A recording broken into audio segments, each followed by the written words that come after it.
Eu enviei um vídeo sobre interação.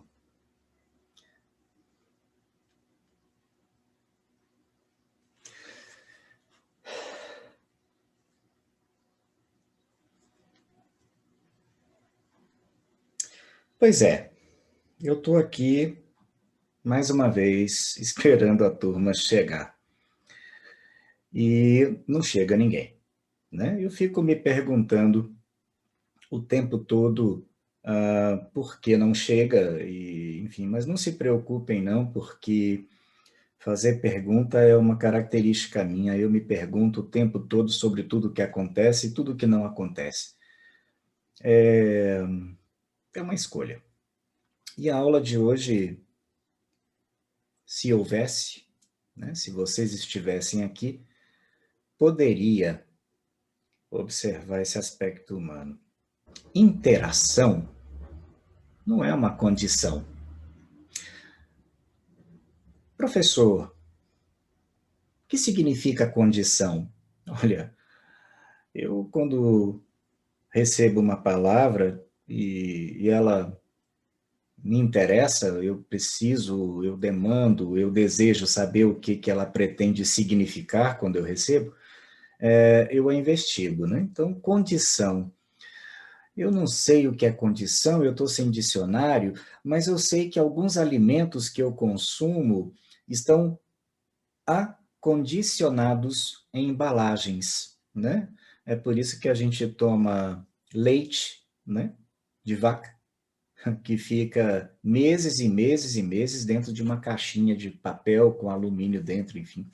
Está acondicionado, ou seja, aquele elemento vivo derivado de um animal, também vivo, que em condições naturais entraria em processo de decomposição em 24 horas, né? O leite azedaria, né? Naquela condição, se mantém em condição de consumo por meses e meses e meses. Enfim. É engraçado que quando a gente consome um alimento acondicionado, a gente não para pensar no que está consumindo, porque aquilo não é leite de vaca, né? Ou não é o leite da vaca, tal como sai da vaca. Aquilo ali é uma composição química absurda, enfim, que mantém aquele elemento vivo acondicionado. Então, quando eu penso em condição, e digo para você que interação não é uma condição, eu quero dizer antes que você não pode se perceber numa embalagem, não pode se perceber fechado e acondicionado numa situação ou num contexto que não lhe permita agir como ser vivo. Então, a interação não é uma condição, não pode ser percebida como uma condição. E observe que eu defendo isso por força de uma adesão que eu fiz a uma perspectiva científica. Porque o conhecimento não pode ser compreendido ou não pode ser alcançado só numa perspectiva natural, né? Como se fosse um ato espontâneo, né? E nem condicionado. Conhecimento também não é uma condição, é uma escolha, assim como a interação. Então, quando eu apresentei para vocês a interação como um elemento que me permite, como um fator que me permite ampliar e seguir e continuar e me mover no mundo sensível, alcançando conhecimento, produzindo conhecimento e compartilhando conhecimento, eu não apresentei para vocês uma condição, apresentei uma escolha. Quando eu digo para você que a interação é uma escolha, eu estou dizendo antes, defendendo antes, compartilhando antes a percepção de que nós estamos no universo do conhecimento em que todo o conhecimento é sempre necessário. Não só aquele que você já recebeu, não só aquele que você já alcançou, ou não só aquele que te alcançou de alguma forma, não.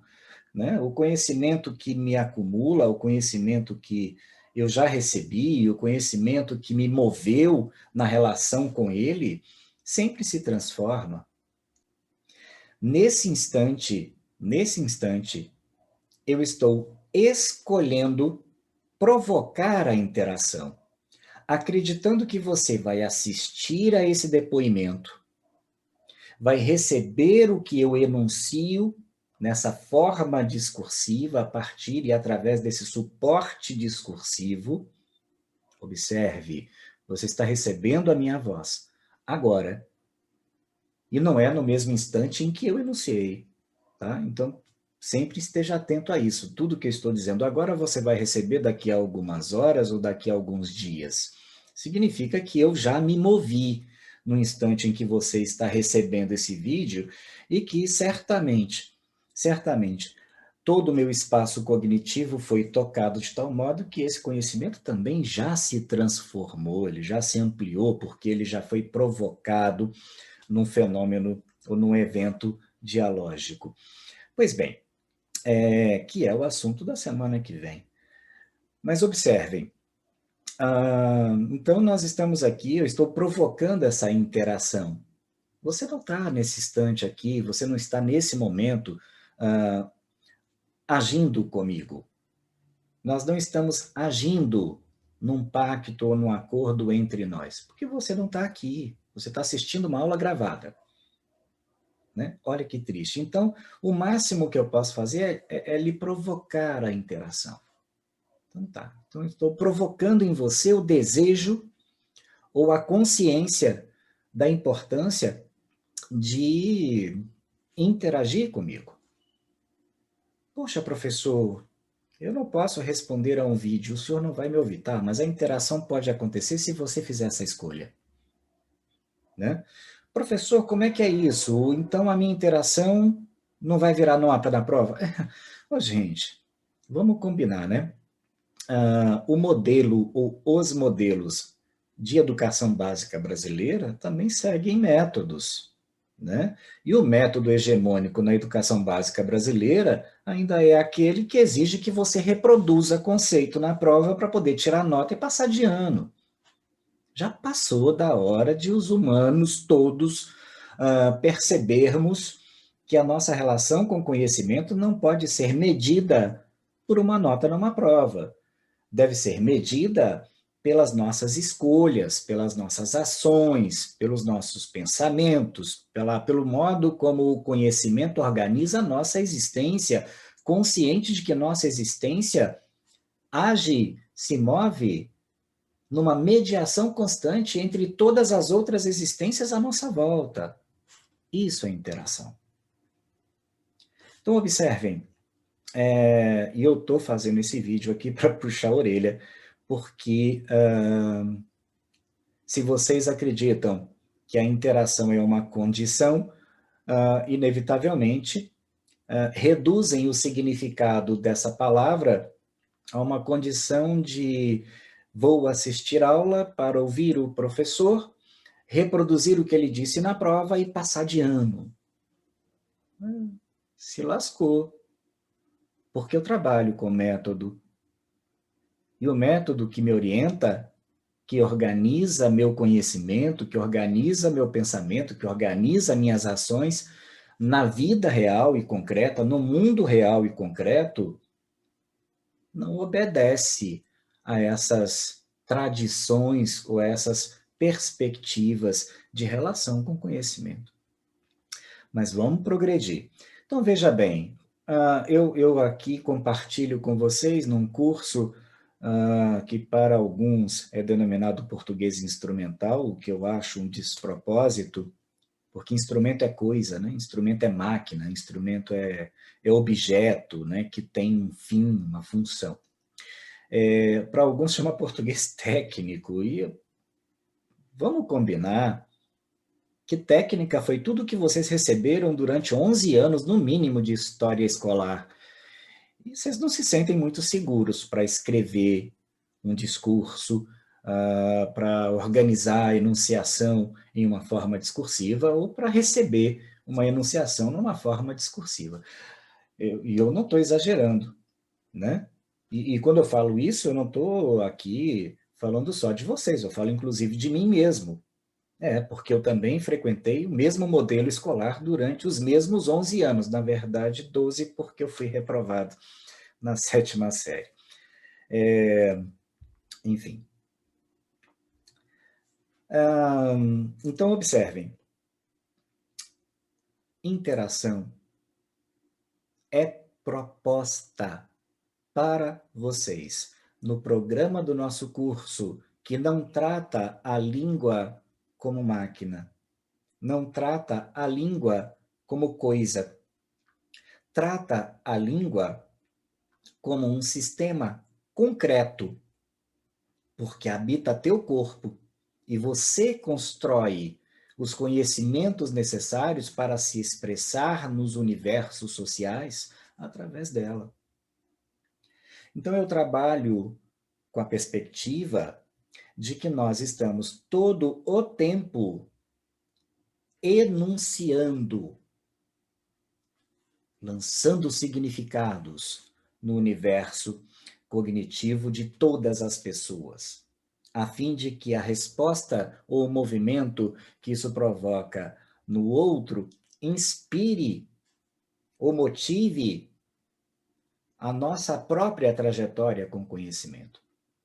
Ou seja, o meu movimento, a minha ação, consciente de que eu ajo não sozinho, mas entre todas as pessoas que alcançam o significado daquilo que minha ação representa, promove uma ação nas pessoas e eu preciso estar atento a essa ação, porque ela pode me fazer perceber um conhecimento que eu não havia alcançado ainda. Olha que coisa linda. Então, quando eu apresento para vocês nessa semana esse tema sobre a linguagem e interação, antes, para que você organize a consciência, organize a cognição, organize a inteligência que te habita, que te regula, que te modula, que te medeia, né? Que faz a mediação entre você e o mundo, né?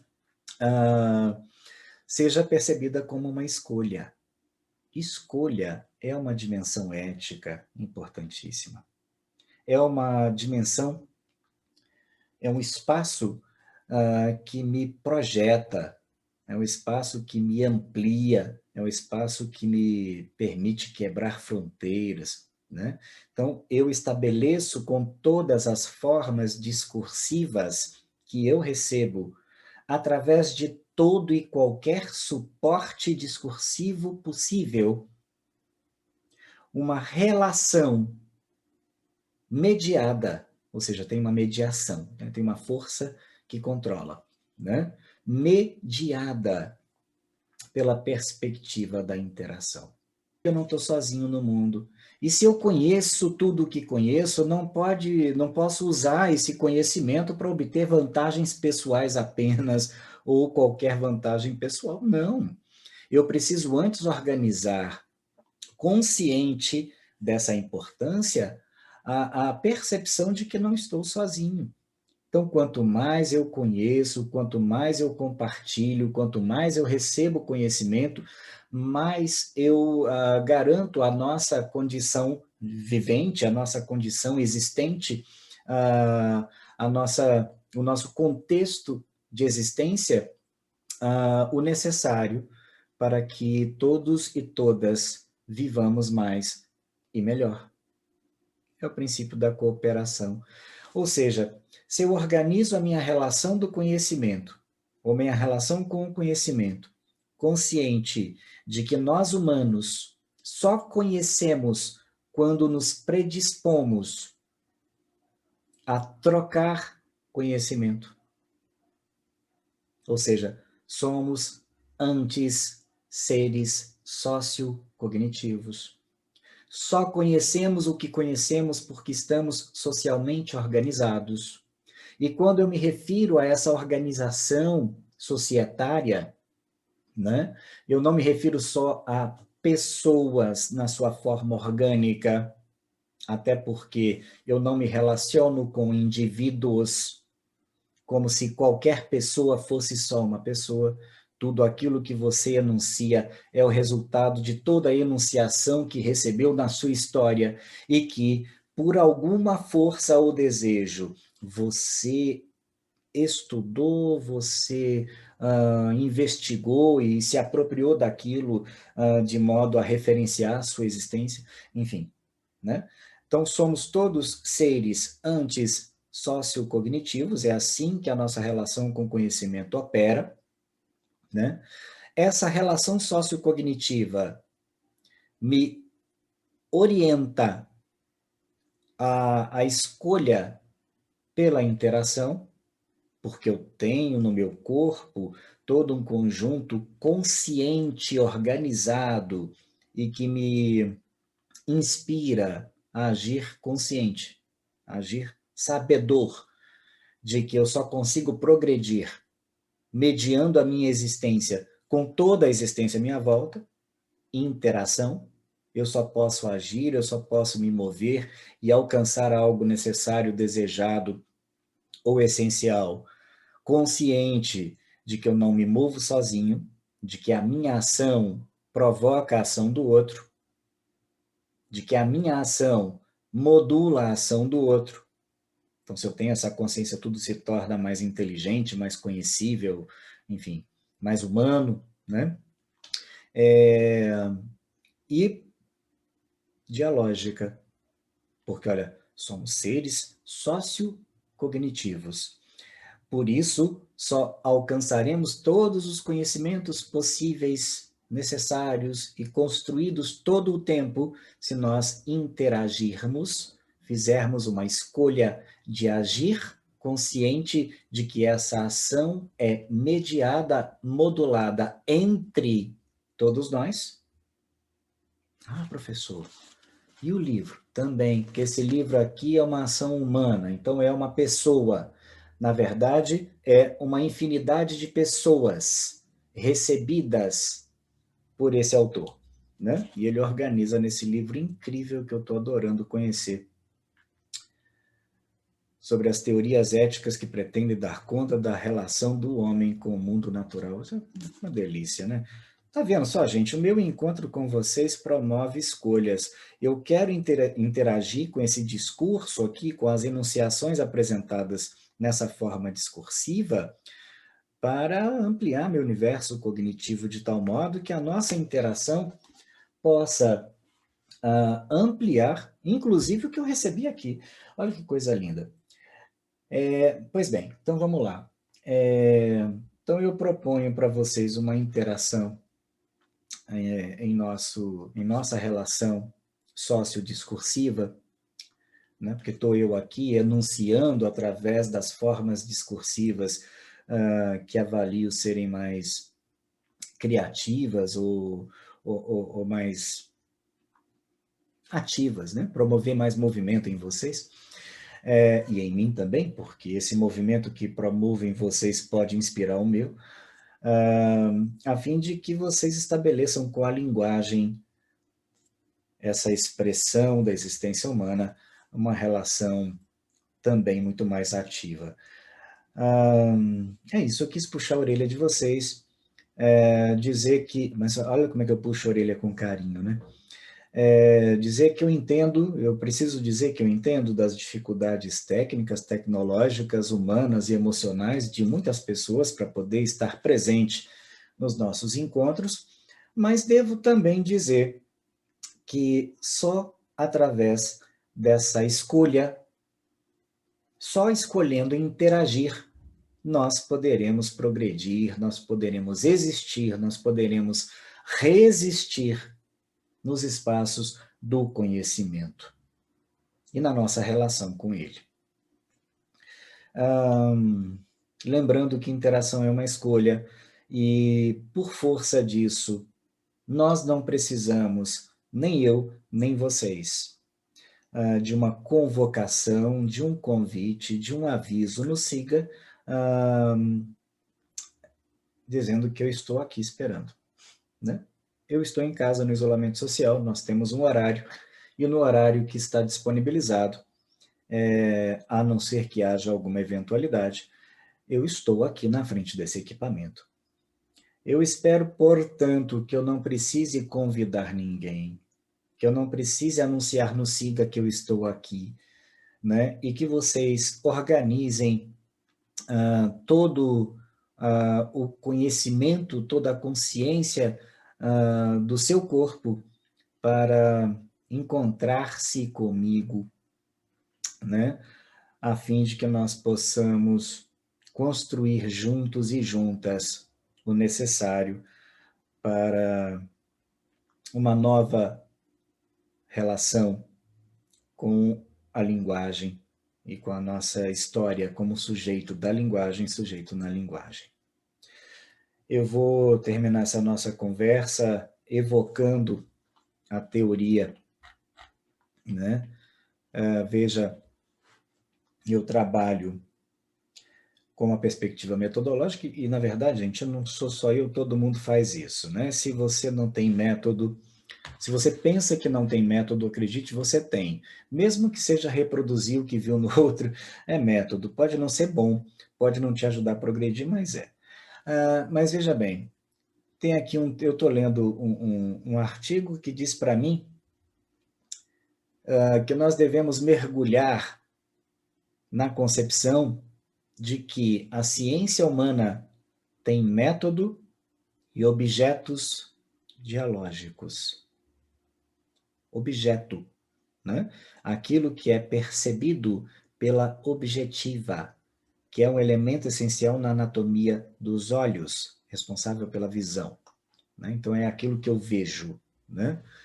Também suas ideias sobre a humanidade e a vida são marcadas pelo princípio dialógico. E tem aqui uma citação de um autor que eu ainda não conheço, Kramer não li, mas daqui a pouco eu já vou pesquisá-lo. Não há apenas um eu e um meio que lhe é externo. A linguagem acontece porque há um nós.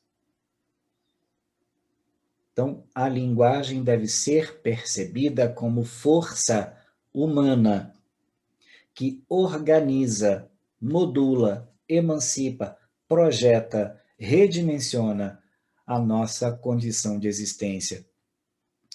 A linguagem é sempre uma imagem criada pelo ponto de vista de outra linguagem.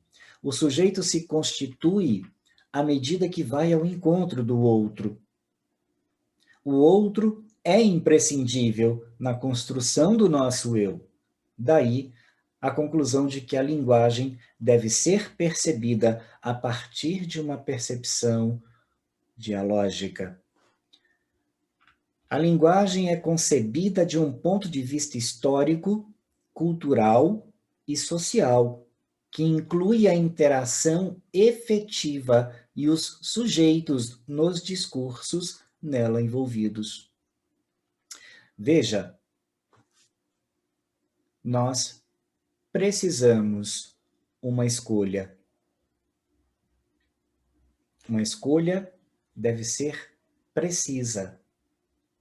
Uma escolha deve ser realizada com precisão. Nossa relação com a linguagem, nossa história com a linguagem, precisa ser percebida como um espaço, um meio, uma ação, um ato humano que deve ser organizado de modo cognitivo, com toda a responsabilidade que demanda a consciência de que não somos seres sozinhos. Bom, eu espero que com essa nossa conversa eu possa, a partir de hoje, me sentir um pouco menos solitário, dizendo para vocês que eu não preciso convidá-los, não preciso convidá-las. No nosso horário eu estarei aqui e nos horários das outras turmas também, então vocês podem ficar à vontade e venham. Lembre-se, interação é uma escolha, não uma condição. Um abraço, até a próxima.